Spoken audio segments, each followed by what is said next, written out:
내일 시장 지금부터 시작입니다. 4시 애프터마켓 진행의 종민재입니다.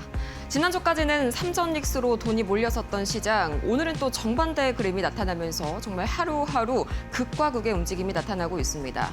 아무래도 시장의 무게중심이 계속적으로 왔다 갔다 하다 보니까 지수 움직임에 비해서도 이 피로감이 상당히 높았던 시장이다. 저는 이렇게 느꼈었는데요. 과연 3대 지수 마감 상황은 어떻게 마무리가 됐을지 바로 한번 체크를 해보시죠. 자, 우선 코스피입니다. 오늘 삼성전자가 결과적으로 8.7% 하락했고요. SK하이닉스도 잘 버텨주다가 장 막판에 매도세가 계속해서 강해지는 모습이었습니다. 3.4% 이 하이닉스도 하락을 하면서 코스피 지수가 3% 이상 하락했네요. 특히나 코스피 200 대형주를 나타내는 지수가 본 지수보다 훨씬 더 하락폭이 깊었죠. 오늘은 코스피 이 대형주 단이 사고를 쳤구나 생각을 해볼 수가 있겠습니다. 그나마 다행인 거는 코스닥이 2차 전지랑 제약바이오가 강세를 보여주게 되면서 1.42% 상승 마감. 오늘도 양시장이 차별화되는 그림이었다 정리해 볼 수가 있겠습니다. 자, 그러면 과연 오늘 하루 동안 어떤 움직임들이 이 지수를 끌어올렸을까요? 바로 일중 흐름 체크해 보시죠. 확연히 코스피랑 코스닥 그림이 좀 차이가 있네요. 먼저 코스피입니다. 지난 금요일에 미증시가 상당히 선방을 했음에도 불구하고 삼성전자 주주 환원책에 대한 이 실망감이 주말 동안 굉장히 강했었죠. 이것 때문에 하락 출발했던 코스피였습니다. 이 삼성전자 향후 3년간 최대 110조 원 규모를 이야기를 했는데 겉보기에는 뭐 그럴싸해 보지만 일부에서는 150조 원까지 기대를 했었고요. 시장에서 가장 원했던 건 그래서 이 자사주 매입이랑 소각을 어느 정도 하냐 이거였는데 여기에 대한 명확한 제시가 나오지가 않았습니다. 이것 때문에 세론 매물, 실망 매물이 강하게 쏟아졌습니다. 그래서 삼성그룹주와 전기전자를 중심으로 급락 나오면서 5일선을 이탈한 코스피 장중에 6,650선까지 내렸습니다. 이때 저가 매수가 약간 들어오게 되면서 이 2차 전지와 화학 같은 낙폭 과대 섹터로 이 매수세가 살짝 유입이 됐고요. 결국에는 이 6,700선을 반납하면서 아쉽게 마무리를 지었습니다. 이어서 코스닥 보도록 할 텐데요. 코스닥은 지난주 금요일에 급락이 나왔었죠. 당연히 장 초반부터 반발 매수세가 나왔습니다. 결과적으로 장중에 계속해서 상승폭을 확대해 나갔는데 특히나 2차 전지 대형주들을 중심으로 이 외인 매수가 들어오게 되면서 장 초반에 810선도 회복했고요. 이후에 820선도 돌파하는 흐름이 나타났습니다. 오늘 2차 전지의 선방은 이 삼성 SDI의 이슈가 강했었죠. 뒤쪽에서 조금 더 자세하게 보도록 하겠고요. 마찬가지로 코스피 반도체 대형주 단에서 빠져나온 자금이 그대로 2차 전지나 화학 같은 낙폭 과대 섹터로 코스닥에서도 똑같이 유입이 되면서 코스닥 810선을 지켜내면서 그대로 상승 마감을 지었습니다. 자, 그러면 오늘 수급 상황은 어떻게 변화했을까요? 우선 원달러 환율 간단하게 체크를 해보자면 이 4원 가까이 내렸네요. 1,382원 선, 1,380원대 초반선에서 마무리를 지었습니다. 외인 매수에는 상당히 우호적인 여건인데 그래서 코스닥 쪽에는 이 외인 매수가 들어왔네요. 2천억 원가량 들어왔는데 특히나 반도체 소부장이 속해 있는 전기 전자업종 집중적으로 외인이 매수했습니다. 이유는 간단하죠. 이 엔비디아에서 GPU 서버 가격을 15% 올린다라는 이슈가 소부장단을 강하게 들어 올렸고요. 문제는 코스피죠. 환율이 이렇게 떨어졌는데 외인이 3조 6천억 원 매도 폭탄을 터뜨렸고요. 기관도 마찬가지로 1조 2천억 원, 도합 거의 5조 원에 가까운 매도 폭탄이 나왔습니다. 장 초반부터 이런 흐름들이 계속해서 이어졌는데 아무래도 이 삼성전자 주주 환원에 대한 기대감, 여기에도 상당히 부정적인 마이너스가 있었고요. 거기에다가 이제 소프트뱅크와 같이 각종 빅테크 기업들이 장중에 또다시 빚내서 자금 조달을 한다. 이런 이슈들이 같이 나왔습니다. 아무래도 외인 입장에서는 이런 자금 관련해서 이슈가 있는 코스피보다는 코스닥이 조금 더 매력적으로 느껴질 수밖에 없었겠죠. 자, 그러면은 오늘 장에서의 가장 큰 이 상승 섹터 두 가지가 있었죠. 가장 가장 먼저 2차 전지. 저도 오늘 보고 깜짝 놀랐습니다. 왜 이렇게까지 오른 거냐? 명확한 이유가 있었거든요. 테슬라가 분위기를 띄우고요. 삼성 SDI가 실제 매수의 트리거가 됐습니다. 우선 테슬라 이슈부터 살짝 한번 보도록 할까요? 지난 금요일에 5% 이상 모처럼 굉장히 큰 폭으로 올랐죠. 가장 큰 이슈는요, 바로 네바다주에서 나왔습니다. 이 네바다주 클라크 카운티에서 앞으로 1년 동안 최대 5,000대의 이 사이버캡 로보택시죠. 이 로보택시를 운행할 수 있도록 허가했다라는 소식이 나왔는데 드디어 로보택시 가지고 돈 좀 벌 수 있을까나 하는 기대감이 나오면서요. 크게 오른 테슬라였습니다. 또 거기에다가 계속적으로 지연됐었던 이 세미트럭도 다시 한번 상용화 기대감이 불타올랐거든요. 결국에는 테슬라가 이제 전기차로만 승부를 보는 게 아니라 로보택시와 상용 트럭까지 그동안 실망스러웠던 이 차라는 업종에서 드디어 이제 좀 돈을 만지고 있구나 하는 기대감이 주가를 끌어올린 겁니다. 당연히 기본적으로 우리 2차 전지는 테슬라와 함께 이 커플링되는 그런 모습들이 상당 부분 컸었죠. 그것 때문에 오늘 2차 전지가 같이 따라 올라간 것도 있었고요. 장중에는 테슬라 관련해서 기름을 하나 더 부을 만한 소식도 전해졌습니다. 이 9월 3일에 텍사스 오스틴에서 테슬라의 고향이라고 할 수 있죠. 이 오스틴에서 사이버캡의 공개 행사가 예정되어 있다라는 뉴스까지 나왔는데요. 시장이 이제 궁금한 건요. 로보택시를 할 거야 말까요가 아닙니다. 준비는 다 마무리가 된 상태고요. 언제 본격적으로 돈을 만질 수 있는지, 실제로 어떻게 운행할 건지, 그래서 구체적으로 찍히는 매출 숫자와 이 모델의 정확한 품명은 어떻게 되는지 지금 그 단계로 넘어가고 있다는 거죠. 이런 기대감들이 전반적으로 2차 전지 주까지 온기를 전달을 했습니다.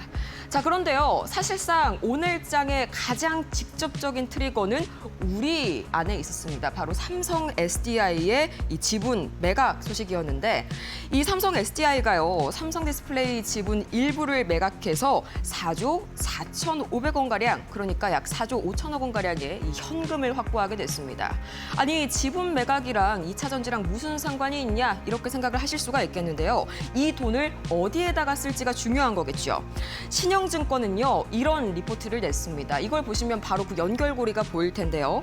자, 이번 마련된 현금의 일부는 빚을 갚는 데 쓸 거고 그 다음에 나머지 상당 부분은 북미의 ESS 생산 능력을 늘리는 데 활용될 가능성이다. 이 리포트가 바로 매각 소식과 2차 전지를 연결시켜줬습니다. 자, 이 ESS 쉽게 말하자면은 굉장히 아주 큰 보조 배터리다라고 좀 설명을 할 수가 있겠죠. AI 데이터 센터가 늘어나고 전력망이 상당히 과부하가 걸릴수록 반드시 필요할 수밖에 없습니다. 전기를 저장했다가 안정적으로 끌어내야 이 AI 데이터 센터가 멈추는 일이 없겠죠. 당연히 이 ESS 엄청 큰 보조 배터리의 수요도 늘어날 수밖에 없는 겁니다. 자, 그런데요. 신영증권은요. 더 구체적으로 보자면은 삼성 SDI가 이번에 이 결정을 통해서 이런 현금을 마련했고 덕분에 앞으로 북미 ESS 생산 능력이 굉장히 크게 확장이 될 거다라고 전망했습니다. 올해 말에 30기가와트 시에서 이제 2028년에 50기가와트 시 플러스 알파입니다. 거의 2배 가까이가 늘어나게 된 거죠. 그러니까 단순히 이거 매각해서 현금 생겼네, 긍정적이네, 여기에서 끝나는 게 아니라요. 그 돈으로 다음 성장 사업인 ESS에 본격적으로 재원을 마련했구나라고 해석을 할 수가 있겠습니다. 자, 거기에다가 이제 오늘 상승 다음에 봐야 할 이슈도 있는데요. 이 전고체 배터리 그리고 피지컬 AI에 대한 기대감도 오늘 2차 전지를 끌어올렸다는 거에 주목하셔야겠습니다. 자, 과거에 2차 전지 테슬라가 잘 가고 전기차 많이 팔리면은 잘 갔잖아요. 이제는요. 전기차에만 더 이상 목숨 거는 2차 전지가 아니죠. 자, 이 전고체 그리고 앞으로 로봇에 들어갈 배터리도 상당히 중요합니다. 이 로봇이 스스로 움직이려면요. 그 안에 엄청난 크기, 엄청난 효율성을 가진 건전지가 있어야겠죠. 배터리가 있어야겠죠. 거기에 대한 기대감도 오늘 붙었는데요. 자, 보시자면은 마침 이번 주에 엔비디아 실적과 또 현대차 인베스터 데이까지 이 로봇 관련해서 전고체 배터리의 기대감을 끌어올릴 수 있을 만한 대형 이벤트가 두 가지나 있거든요. 여기에 대한 기대감도 2차 전지를 앞으로 계속적으로 끌어올릴 것으로 확인이 됩니다. 자, 한마디로 오늘은 테슬라와 ESS, 이 삼성 SDI 관련 뉴스가 불씨를 붙였다면 이 불이 엔비디아 실적과 현대차 인베스터 데이에서 나오는 이야기들로 이 계속해서 피지컬 AI로 옮겨 붙을지 그게 2차 전지의 다음 관전 포인트입니다.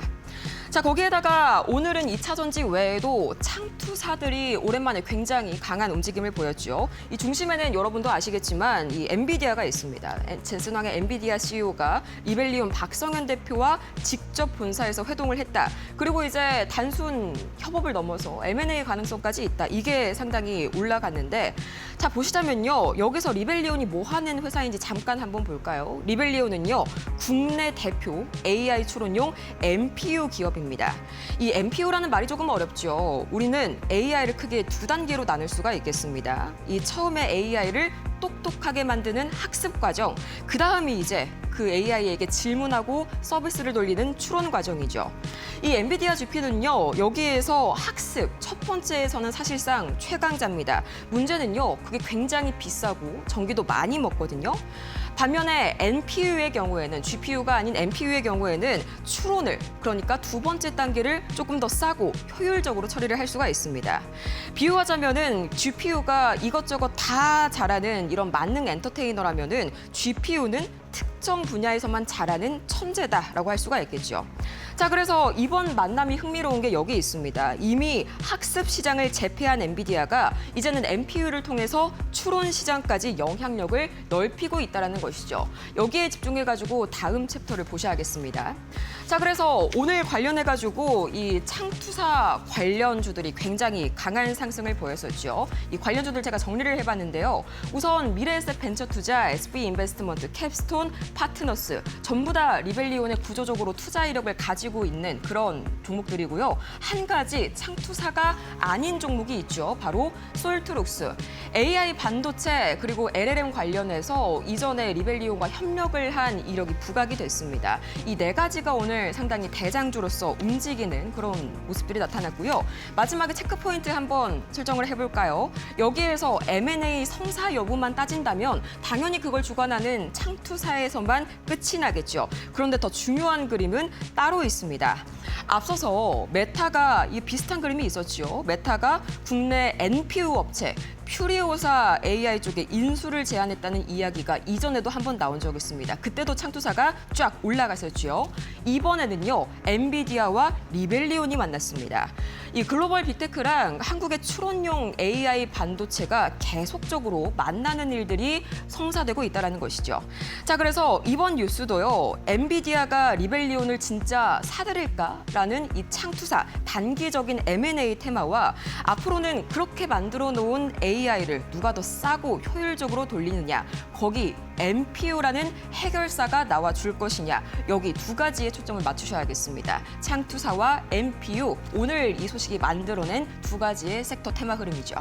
자, 그렇다면 과연 이런 흐름 속에서 오늘 이외의 뉴스들 어떤 것들이 나왔을까요? 이데일리 TV 뉴스 통해서 만나보시죠.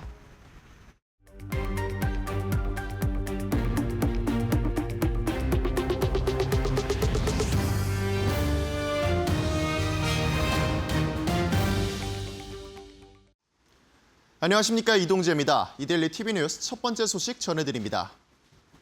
원달러 환율이 장중 11개월 만에 최저 수준으로 떨어졌습니다. 오늘 오전 11시 14분 기준 서울 외환시장에서 원달러 환율은 1,376원 50전을 기록했습니다. 직전 거래일 기준가보다 10원 하락한 수치로 지난해 9월 이후 최저치입니다. 은행권에서는 환율 보고서를 통해 환율 하단을 1,380원으로 제시했지만 외국인 투자자들의 달러 매도세가 이어지면서 원화 강세 흐름이 예상보다 빠르게 나타난 것으로 풀이됩니다. 하나은행에서는 수출업체의 달러 매도 물량과 역의 매도세가 더해져 환율 하락을 유도하고 있다며 향후 원화 강세가 이어질 것이란 시장 기대가 강화될수록 하방 흐름은 더욱 힘을 받을 가능성이 높다고 평가했습니다. 또한 국내 통화정책과 한미 금리차 축소 기대가 원화 강세 요인으로 작용할 수 있다며 중장기적으로도 방향이 아래를 향하고 있다고 설명했습니다. 다만 KB국민은행에서는 환율의 중장기 방향은 아래지만 지금은 그 속도가 너무 빠르기 때문에 1380원대에서 숨고르기에 들어갈 가능성이 높다고 말했습니다. 한미약품이 로슈그룹의 자회사인 제넨텍과 혁신 비만신약에 대한 독점 라이선스 계약을 체결했습니다. 한미약품은 오늘 제넨텍과 비만 및 제2형 당뇨병, 심혈관 질환 등 관련 대사질환 치료를 위한 혁신 신약 후보 물질 독점 라이선스 계약을 체결했고, 제넨텍은 한국을 제외한 전 세계에서 후보 물질의 개발과 제조 및 상업화에 대한 독점적 권리를 확보합니다. 이번 계약에 따라 한미약품은 제넨텍으로부터 1억 9천만 달러, 우리 돈 약 2,850억 원의 선급금을 수령하며 총 계약 규모는 향후 임상 개발 및 마일스톤을 포함해 최대 약 23억 달러, 우리 돈 약 3조 5천억 원입니다. 또한 한미약품은 제품 출시 이후 별도의 로열티 역시 수취할 예정입니다. 한편 해당 후보 물질은 체중 감량과 근육 보존을 동시에 구현할 수 있는 개월 내 최초 신약을 목표로 개발되고 있으며 지난해 11월 미국 FDA로부터 임상 1상 시험 계획 승인을 받았고 현재 임상 1상이 진행 중입니다. 이어서 한미약품의 오늘 종가 살펴보도록 하겠습니다. 한미약품 오늘 11시 이후 상한가를 기록하면서 상한가 끝까지 유지해냈습니다. 오늘 54만 원, 상한가인 54만 원으로 장을 마쳤습니다. 삼성전자가 올해 글로벌 스마트폰 시장에서 애플을 제치고 출하량 기준 세계 1위 자리를 되찾을 것이란 전망이 나왔습니다. 카운터포인트 리서치에 따르면 삼성전자의 올해 스마트폰 출하량은 지난해 대비 약 0.8% 증가할 것으로 예상됐습니다. 반면 애플의 출하량은 2.1% 감소할 것으로 예상돼 삼성전자가 지난해 애플에 내준 연간 출하량 1위 자리를 다시 탈환할 것으로 전망됐습니다. 삼성전자는 폭넓은 포트폴리오 및 자체 부품 조달 역량, 탄탄한 유통망 등의 공급망 불확실성 속에서 경쟁력으로 작용된 것으로 해석됐습니다.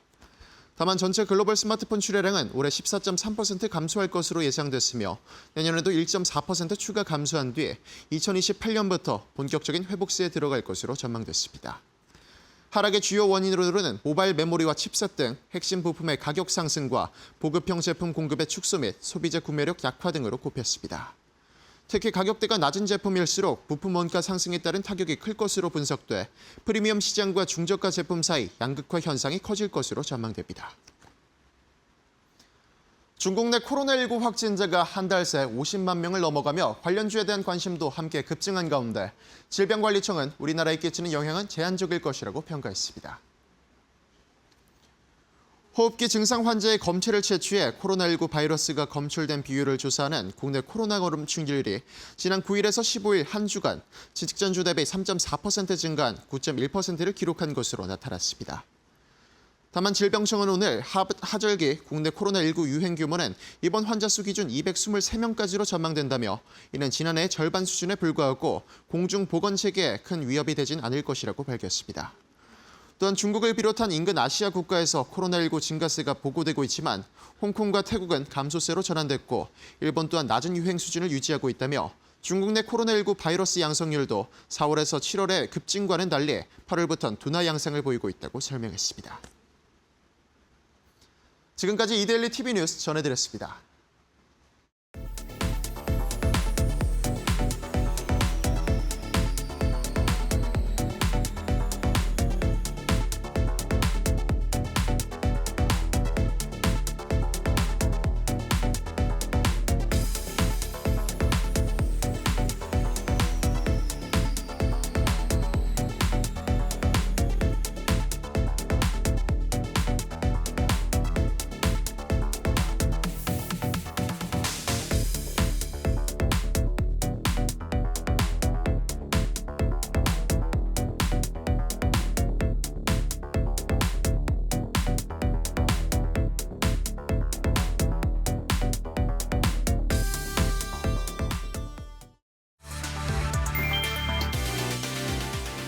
레이 달리오가 미국의 부채 위기가 3년 안에 불거질 수 있다고 경고했다.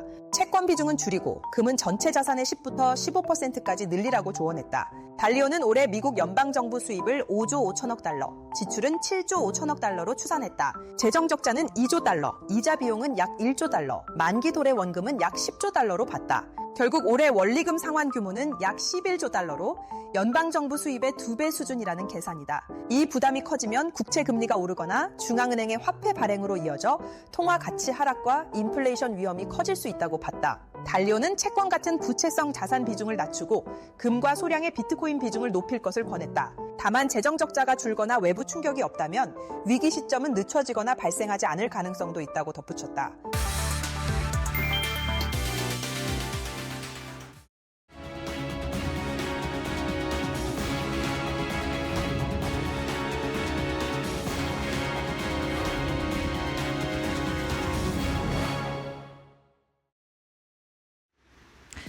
오늘 국내 시장 양시장의 희비가 엇갈린 채 마무리가 됐습니다. 삼성전자가 급락세를 보이면서 코스피에 하방 압력을 가했고요. 결국에는 약세 흐름으로 마무리가 됐는데요. 코스닥 안에서는 그래도 순환매가 돌아가면서 2차 전지가 강세 흐름을 보이면서 거래를 마쳤습니다. 그렇다면 현재 애프터마켓은 어떻게 흘러가고 있는지 확인해 보시죠. 먼저 코스피 시가총액 상위 종목들의 흐름부터 살펴보겠습니다. 오늘 삼성전자가 장 초반부터 급락세를 보였습니다. 대규모 주주환원 정책을 발표했음에도 불구하고 시장의 기대치가 너무 높아서일까요? JP모건과 모건스탠리에서는 구체적인 자사주 소각과 매입의 계획이 발표되지 않았다는 점을 아쉽다라는 평가를 내리기도 했습니다. 이에 오늘 실망 매물들이 나오면서 삼성전자가 현재 애프터마켓에서도 8.53% 떨어지고 있고요. SK하이닉스는 오늘 장 초반에 강세 흐름을 보여주다가 오후장 들어서 낙폭을 확대해 나가기 시작했습니다. 현재도 3.24% 떨어지고 있다는 점 참고하셔야겠고요. SK스퀘어도 4.72% 떨어지고 있습니다. 삼성전자가 급락세를 보이다 보니 오늘 삼성그룹주들, 이 삼성전자의 지분 가치가 부각되는 대부분의 종목들도 낙폭이 컸다라는 점 확인하셔야겠습니다. 현대차도 파업 리스크가 부각이 되면서 0.72% 소폭 하락세 보여주고 있고요. 오늘 반도체 기판과 MLCC 단으로도 수급이 뒷받침되지가 않으면서 삼성전기가 0.23% 소폭 떨어지고 있습니다. 그렇다면 코스피에서 상승하고 있는 상위권의 종목들의 흐름 확인해 보도록 하시죠.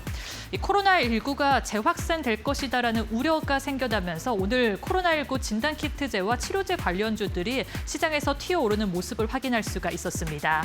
이 상한가로 마감한 종목들도 발견을 할 수가 있었는데요. 현재 신풍제약이 29.93% 폭등세 보여주고 있습니다. 중국과 한국에서 실제로 수치를 확인을 해봤을 때 입원 환자도 늘어나고 있고요. 확진자 수도 계속해서 증가하고 있다는 결과가 나오고 있습니다. 중국에서는 과거 팬데믹만큼 대규모로 확산되지는 않을 것이다라는 판단을 내리기도 했고요. 한국에서도 질병관리청이 확산되지 않도록 유의를 하겠다라는 의견을 밝혔음에도 불구하고 오늘 수급이 강하게 들어왔다라는 점 참고하셔야겠습니다. 사마알미늄도 20.04% 두 자릿수의 상승세 보여주고 있고요. 오늘 시장의 주인공은 2차 전지였다라고도 할 수가 있겠습니다. 삼성 SDI가 저번 주에 삼성 디스플레이의 지분을 어느 정도 매각하겠다라는 공시를 발표하기도 했는데요.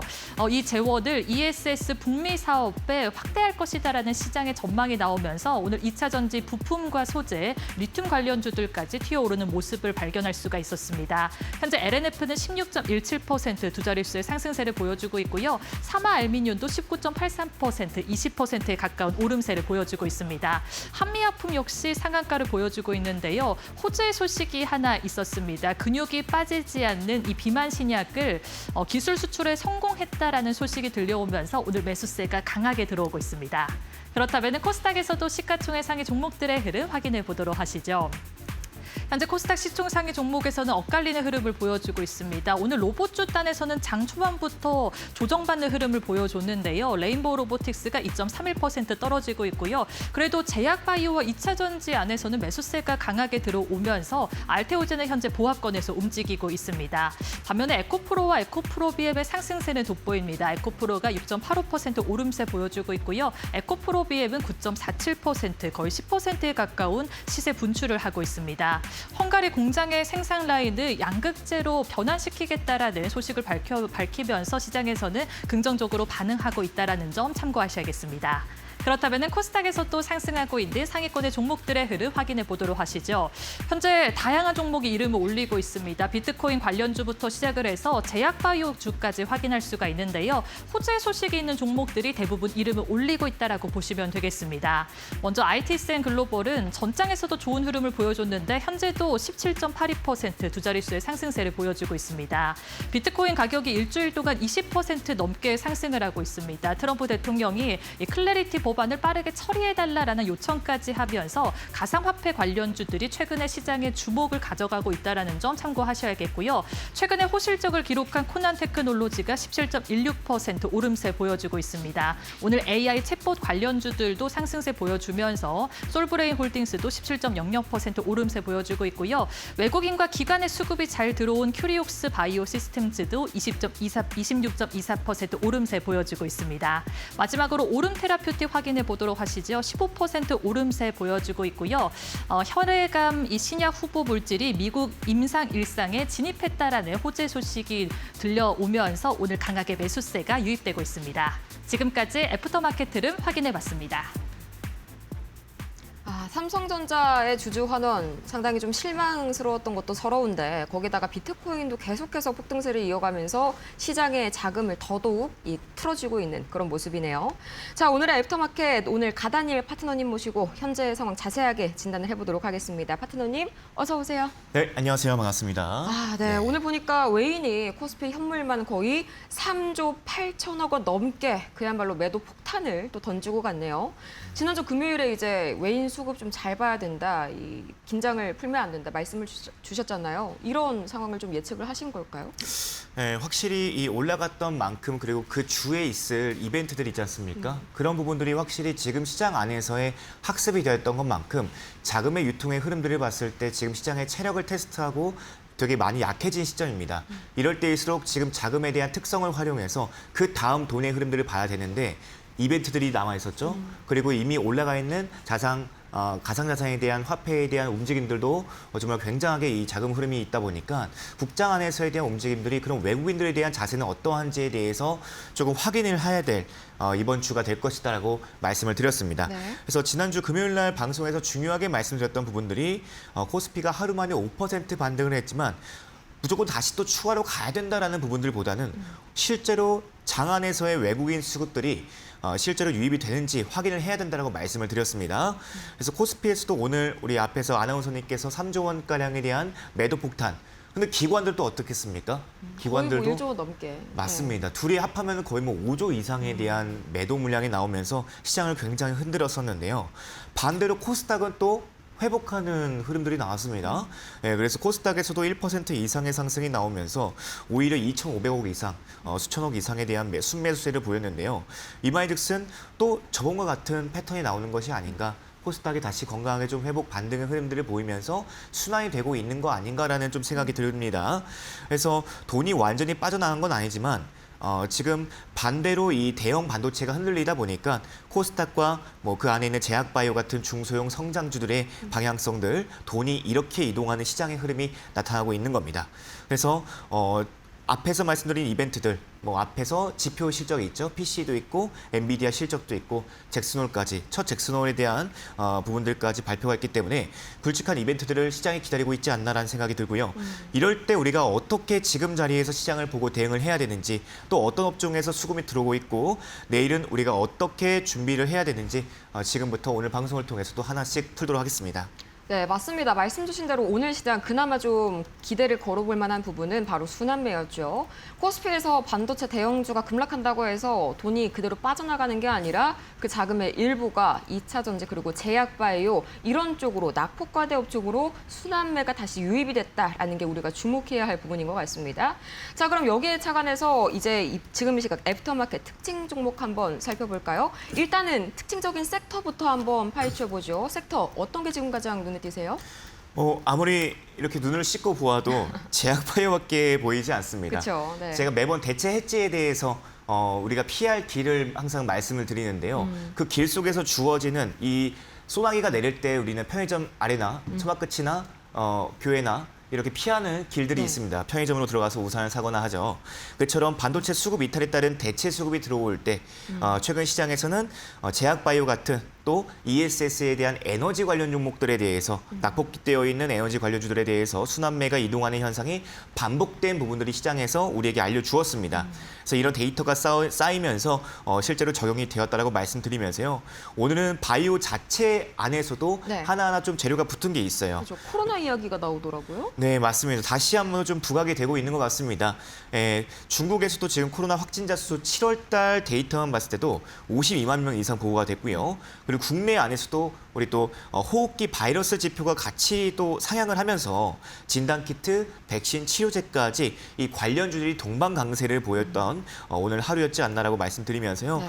전체적으로 그럼 제약바이오와 함께 임상을 준비하고 있는 기업과 임상을 실행하는 이런 기대감 종목들, 그리고 치료제들, 키트주들이 바이오 특징 종목으로 묶여있다 보니까 특징 테마로 오늘 꼽았습니다.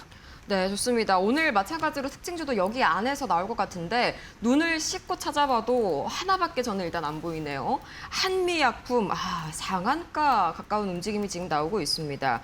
이 친구는 비단 코로나뿐만이 아니라 이제 기술 이전 관련 호재도 하나 붙었죠. 미국 제넨텍에다가 비만 신약 후보 물질 기술 이전 소식까지 같이 붙었네요. 네, 맞습니다. 기술 이전에 대한 소식도 있고 일단은 강하게 상한가를 계속적으로 보낸 이후에 이 물량에 대해서 더는 움직임들이 보이고 있지 않다는 것은 그만큼 이 시장에서의 강력한 수급들이 붙었다라고 보면 되고요.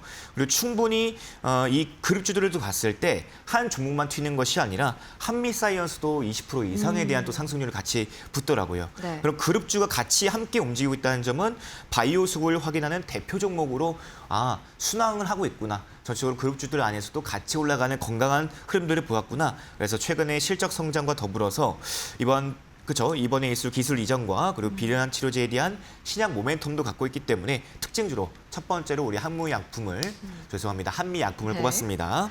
네, 한미약품 거기에다가 이어서 이 종목도 지금 상한가 움직임이 나오네요. 신풍제약, 이 친구는 조금 더 직접적인 코로나19 수혜주죠. 네, 그래서 앞에서 제가 제약바이오를 꼽았던 개별 이슈들도 가져왔지만 전체적으로 지금 확실히 환절기 이 구간이다 보니까 다시 네. 한 번 더 이런 부분들이 부각이 되는 것 같습니다. 자, 신풍제약은 그렇죠. 코로나 재확산에 대해서 그 전에 우리가 코로나 관련주들을 몇 가지를 꼽아봤을 때 네. 이것을 치료할 수 있고 치료할 수 있는 테마가 붙었던 이런 종목군들이 있습니다. 실제로 이 신풍제약은 과거에 가지고 있는 기술이죠. 피라맥스를 가지고 코로나 치료제로 개발을 진행을 했었던 이력이 있기 때문에 치료제 관련주로 오늘 신풍제약도 결국 상한가를 보내면서 특징 종목으로 그럼 신풍제약은 확실하게 좀 재료가 붙은 종목과 한미약품은 같이 처음부터 그룹주들과 함께 올라갔었던 수급, 기술 이준에 대한 종목으로 보셔야 된다. 이렇게 두 가지를 뽑았습니다. 이제 한미약품은 기술 이전 관련 소식이 있었고 그다음에 신풍제약은 코로나 치료제였죠. 이 피라맥스를 직접 개발을 했었던 이력이 있었다. 두 가지가 마찬가지로 상한가를 보낼 만한 재료였네요. 이렇게 오늘 장의 특징적인 종목들 함께 정리를 해봤고요. 더 자세한 내용 궁금하신 분들은 저희 방송 끝나도 가다니엘 파트너님과 함께 가시면 좋을 것 같습니다. 자, 그럼 내일 장에서는 어떤 전략 필요할지 바로 한번 연결 지어볼까요? 두 가지 중 첫 번째 키워드 바로 확인해 보시죠. 네, 내일 장 핵심 키워드 첫 번째는요. 바로 삼성전자였습니다. SK하이닉스랑은 정반대의 움직임이 나타났죠. 이 주주 환원책을 발표를 하고 나서 첫 거래일인 오늘 바로 10% 가까운 급락이 나왔습니다. 규모도 상당히 조금 아쉬웠고요. 거기에다가 이제 구체적인 자사주 매입에 대한 이슈가 없었다. 이런 소식이 없었다는 것도 실망감을 자아냈는데 자세하게 파헤쳐 보시죠. 두 번째 한번 보시죠. 네, 두 번째 키워드입니다. 이제 내일 밤 11시에 미국의 소비자 신뢰지수 그리고 7월 신규 주택 판매가 발표가 될 예정인데 이 두 가지가 우리 시장에 미칠 영향까지 한번 보도록 하겠습니다. 사실 오늘 시장 하락의 주범이죠. 이 삼성전자 저도 정말 할 얘기가 많은데요. 우선 지금 평가는 전반적으로 실망이라는 게 굉장히 우세한 것 같아요. 네, 그럴 수밖에 없는 게 그동안 앞전에 있었던 기대감들이 너무나 높았던 것 같습니다. 그래서 주주들에게도 계속적으로 환원에 대한 이슈들을 그리고 하반기에 있을 이슈들을 봤을 때 분명히 실적은 굉장히 좋게 나왔지 않습니까? 그쵸. 영업이익에 대한 부분도 굉장히 좋게 나왔기 때문에 주주들에게는 조금 기대치보다 좀 못하지 않았나라는 생각이 들었고요. 그리고 오늘 지수에 대한 움직임을 봤을 때 하이닉스보다는 삼성전자에 대한 등락에 조금 더 신경 쓰는 모습이었죠. 그 안에서의 움직임들 이미 장전부터 시작해서 계속적으로 외인들이 수급을 빼는 모습들을 봤을 때 또 주주들에 대한 부분들을 심리적으로 좀 같이 보지 않았나라는 생각이 듭니다. 네. 주주와는 발표 이후에 오히려 오늘 10%에 가까운 하락세를 보였다는 것은 시장에서도 정말 기대했던 게 있는 거예요. 예, 우리 아나운서님께서 말씀하셨다시피 이 매입에 대한 소액에 대한 그런 구체적인 스케줄에 대한 부분들도 확실치가 않았고 네. 그리고 원래 이제 우리가 예상했던 치가 140조에서 140조에 대한 가량에 대한 그런 물량들을 좀 환원에 대한 가치를 좀 기대를 했었는데 네. 100조에 대한 부분들, 30조에서 40조가 꼭 깎인 부분에 대한 부분들도 뭔가 실망하지 않았나라는 부분들이 있습니다. 네. 그래서 실제 발표가 나온 이후에는 그 기대를 충족시키지 못하면서 나오는 실망 매물이지 않았나라고 말씀드리고 싶고요. 이번 하락으로 코스피까지 같이 끌어내렸습니다. 그런데 중요한 것은 이 모든 부분들을 봤을 때 반도체 업황 자체에 대한 훼손된 부분들이 있냐, 밸류체인이 훼손되었느냐 그런 거는 말을 할 수가 없겠죠. 네. 훼손되지 않은 채로 오히려 실망 매물에 대한 결과값이다라고 말씀드리면서 오히려 주말 사이에서는 메모리 쪽에서 나왔던 이슈가 엔비디아의 AI 서버를 올리겠다라는 부분들 대략 15%까지 시장에 올릴 것이고 그다음에 그 이후에도 뭐 낸드라든지 디램이라든지 가격대에 대한 부분들은 계속적으로 하반기에 있을 가격 인상에 대한 소식들도 들려오면서 협상력은 계속 강해지고 있는 상태입니다. 네. 그래서 가지고 있는 기술력이라든지 그 추후에 보는 우리가 그림들을 그리지 않습니까? 밸류에이션에 대한 가치까지 훼손되지 않은 상태에서 오직 실망 매물로 빠졌기 때문에 우리가 이런 부분들을 봤을 때는 조금 더 협상력을 좀 진행시키기 위한 강세는 지속되지만 실망적인 부분들은 어쩔 수가 없구나. 심리적인 부분에 대한 하락세다 이렇게 조금 말씀드리겠습니다. 네, 한마디로 이제 좀 단기적인 수급적인 그런 하락에 그칠 가능성이 높다 정리를 해볼 수가 있겠는데 말씀 주신 대로 이 주주 환원이 삼성전자 혼자의 문제이지 메모리단 전반에 문제가 있다는 건 아니잖아요. 그러면 이제 내일장에서는 어떤 부분을 조금 더 지켜봐야 될까요? 네, 내일장 중요한 거는 결국에는 중요한 자리에 대한 부분들을 지키면서 얼마나 빠르게 좀 반등이 나오느냐인데요. SK하이닉스와 반도체 소부장주들이 그래도 오늘 삼성전자와 조금 반대로 조금 오히려 강하게 밀리는 모습보다는 버티거나 소폭의 상승을 보여주거나 하는 모습들을 보여줬습니다. 그렇기 때문에 다시 한 번 더 좀 수급이 확산이 되는 모습을 보여주면은 굉장히 좀 좋은 흐름이 나오지 않을까라는 생각이 들고요. 삼성전자만 반등이 나온다면은 지수 방어에 대한 생각으로 어제 하락폭이 좀 너무 심하지 않았냐. 아니 실망 매물치고는 너무 많이 빠졌다. 너무 많이 던졌다. 그쵸. 라면서 지수의 방어의 움직임이 나올 것이고 반대로 그렇죠. 같은 맥락으로 또 하이닉스와 소부장주들이 또 같이 움직인다면은 전체적인 수급 회복으로 봐야겠죠. 그래서 지금 시장은 저는 오늘 봤을 때 물가 지표가 이번 주에 있다 보니까 PC 지수 또 엔비디아 실적 이것을 보고 움직일 가능성이 좀 높지 않을까 생각이 듭니다. 네, 어쨌든지 간에 주주 환원이라는 거는 이제 개별주의 악재, 단기적인 모멘텀이고 조금 더 중장기적인 호흡으로 PC 가격 지수, 연준의 물가 지표 관련 흐름들 체크를 해보셔야겠다. 거기다가 엔비디아의 실적 발표까지 이번 주 목요일 오전 5시에 예정이 되어 있죠. 이 부분이 주 후반 들어서 반도체단에 대한 투심을 끌어올릴 수 있을지 체크를 해보셔야겠습니다. 두 번째 이슈 한번 볼까요? 이 미국의 소비자 신뢰 지수 그리고 신규 주택 판매 동시에 나오네요. 내일 밤 11시. 이거 중요한 지표인가요? 네, 확실히 이 실물 결제 죄송합니다. 네, 실물 확실히 경제. 실물 경제를 볼 수 있다 보니까 이 실물 경제에 대한 데이터를 확인할 수 있는 중요한 지표다라고 말씀을 드립니다. 여기는 실물 데이터를 시작으로 시장에 대한 체력을 확인할 수 있는 지표이기 때문에 우리가 확인을 하셔야 되는데요. 특히 소비자 신뢰 지수 같은 경우에는 미국 가계의 현재 상황과 향후 경기 보고 그리고 고용 소비 등에 대한 인식을 보여주는 지표다. 이렇게 말씀드리면서요. 네. 이어서 나오는 주택 판매도 같이 11시에 발표가 됩니다. 새 집이 하나가 팔리게 되면은 단순히 부동산 거래로 끝나는 것이 아니라 계약 이후에 이 자금들을 가지고 실물 경제가 전반적으로 이제 돈이 돌다 보니까 이런 부분들이 선행하기 때문에 네. 두 지표를 통해서 시장의 체력을 확인할 수 있는 실물 경제 지표다 이렇게 말씀을 드립니다. 네. 그래서 우리가 최근에 계속 말씀드렸던 근본적인 원인 장기 국채 금리에 대한 부분들이 꺾이지 않기 때문에 계속 말씀을 드렸지 않습니까? 네. 그래서 이 높은 금리 속에서도 혹시라도 이 실물 경제에 영향을 미치고 있는 수치가 얼마나 이 경기를 압박을 하고 있는지를 확인할 수 있는 지표이기 때문에 중요하지 않겠습니까? 네. 저는 솔직히 이거 처음에 보고 와 이게 이렇게까지 중요한 지표인가 생각을 했었는데 장기 국채 금리랑 또 굉장히 밀접하게 연결이 되어 있는 지표다 말씀을 주셨네요. 이 장기 국채 금리 아직까지도 지금 모멘텀이요 살아있는 그런 리스크입니다. 그러면 이 장기 국채 금리 관련해서 뭐 이거 결과가 어떻게 나오면은 이게 올라가고 어떻게 나오면 내려가고 이런 걸 좀 예측을 할 수가 있을까요? 네, 확실히 지금 예상치를 보니까 전월 대비했을 때 다 이제 좀 조금씩 낮다는 것이 좀 중요한 것 같습니다. 네. 하향을 본다는 거죠. 그래서 이 정도 나온 데이터라면은 그렇게 큰 하향도 아니거든요. 그럼 미국 경기가 침체로 무너지는 건 아니고 높은 금리 때문에 적당히 좀 씻고 있는 그런 그림으로 시장에 좀 예상을 하고 있습니다. 네, 근데 반대로 너무 강하게 나오게 되면은 미국 경제가 높은 금리를 버틸 수 있네. 지금 금리도 버텨가면서 네. 다시 금리를 좀 올릴 수 있다라는 불안감이 시장을 또 계속적으로 침체시키겠죠. 그리고 반대로 너무 약하면은 경기 침체에 대한 우려감으로 또 심리를 또 악화시킬 수 있는 부분이 있다 보니까 네. 지금 예상치만큼 이 90 안에서 움직임들이 소수점으로 움직이고 있거든요. 90 네. 안에서의 위아래에 대한 움직임들이 굉장히 좋은 그림들이고 지금 예상치대로만 나와준다면은 지금 월화수 이번 주에 볼 수 있는 시장에 대한 성장주들과 반도체에 대한 회복에 대해서 봤을 때 좀 부담을 덜어주지 않을까라는 생각이 있습니다. 네. 그리고 지금 숫자 자체보다는 이런 실물 지표들이 이 데이터가 나와서 시장을 체력을 테스트할 때 10년물과 30년물에 대한 바로 가격이 나올 수가 있겠죠. 지표에 대해서 데이터가 나오는 부분들 10년물과 30년물 국채금리가 내려오는지 확인이 필요하겠습니다. 네, 지금 이 시각 제가 실시간으로 국채금리 레벨을 확인을 해봤는데 좋지가 않네요. 10년물 미국채 금리가 4.708, 4.7%를 넘겨져 있는 상황이고요. 30년물도 5.244%, 5.2%라는 이런 심리적인 마지노선을 넘어선 그런 상황이네요. 계속해서 주의 깊게 관련 데이터들 살펴보셔야겠습니다. 자, 이렇게 내일장에서는 어떤 전략 취해볼지 같이 확인을 해봤고요. 지금 이 시각 오후 4시 40분 애프터마켓 출발 이후로 약 1시간 지났습니다. 중간 점검 해보시죠.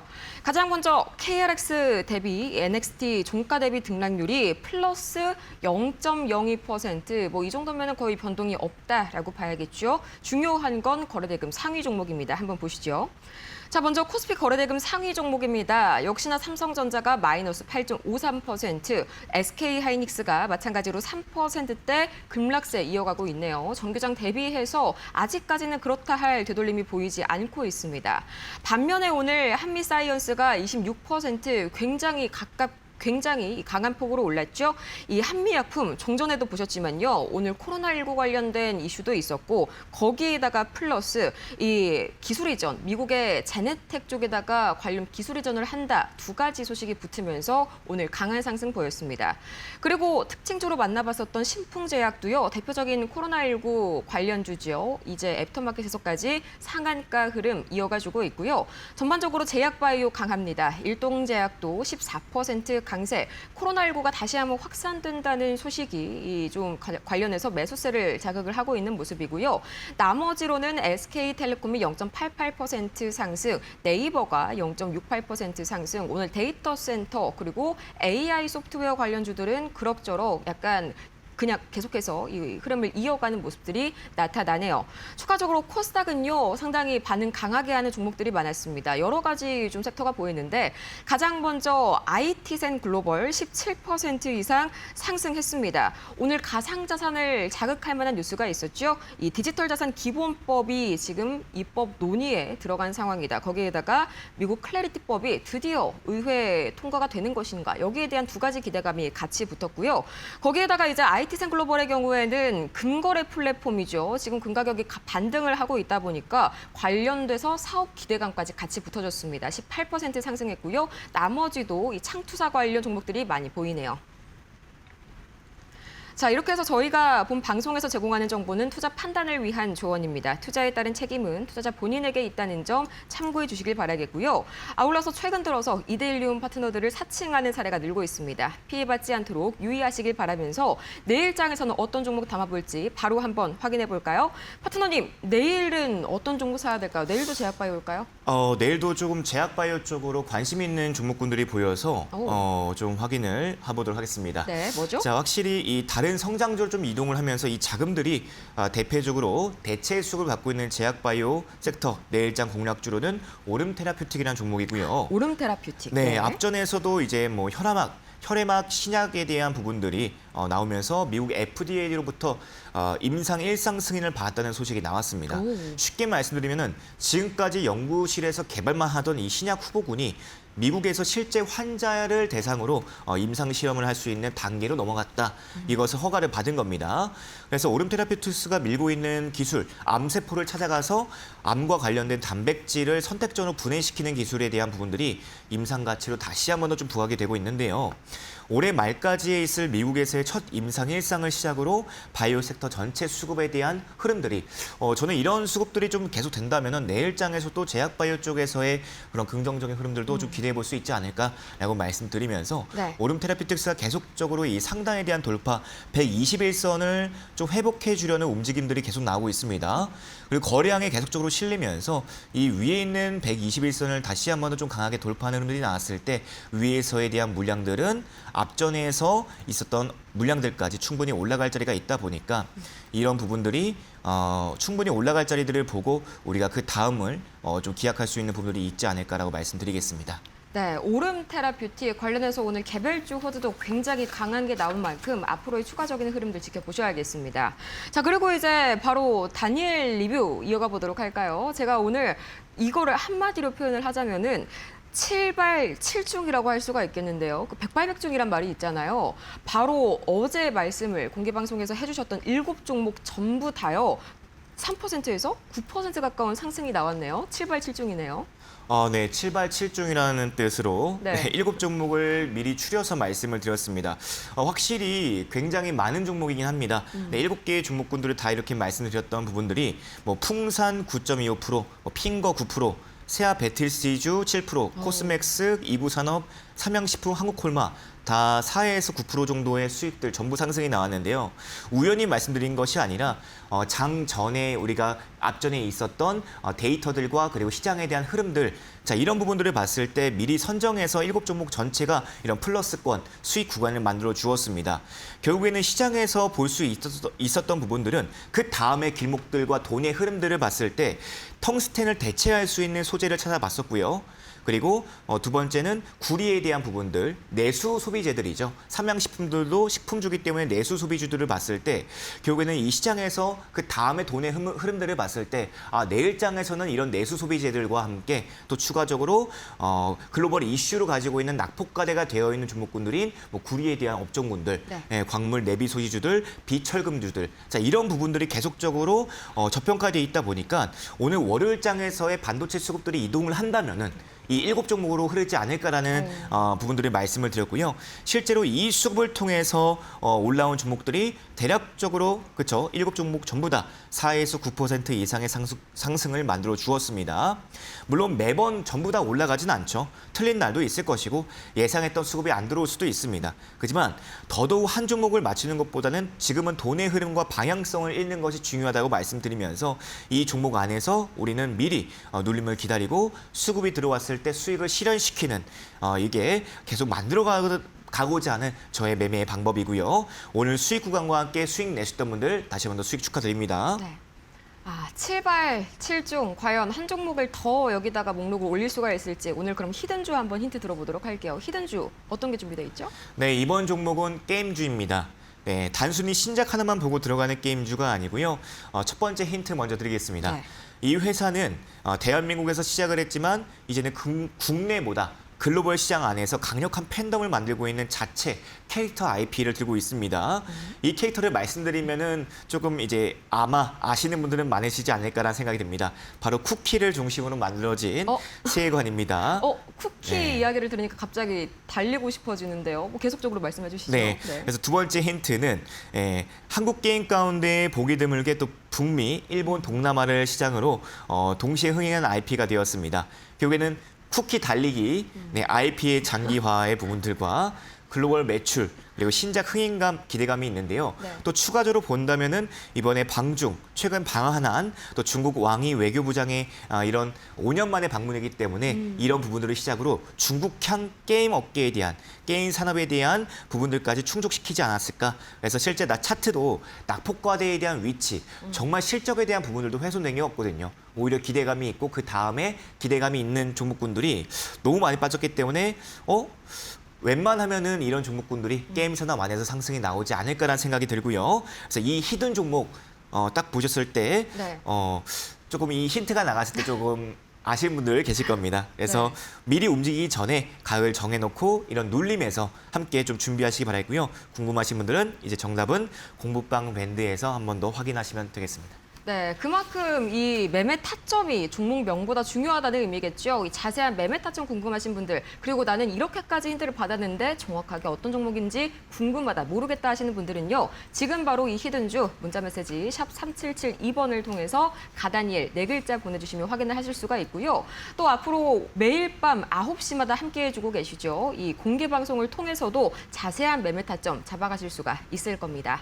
자, 그러면 정말 아쉽지만 벌써 1시간이 지났네요. 오늘 파트너님은 여기에서 보내드리도록 할게요. 파트너님, 도움 말씀 고맙습니다. 맞습니다. 네, 오늘 애프터마켓이 준비한 소식은 여기까지입니다. 저희는 내일 오후 4시에 더 유익하고 강력한 인사이트 들고 찾아오도록 할게요. 오늘도 함께해 주신 여러분 고맙습니다.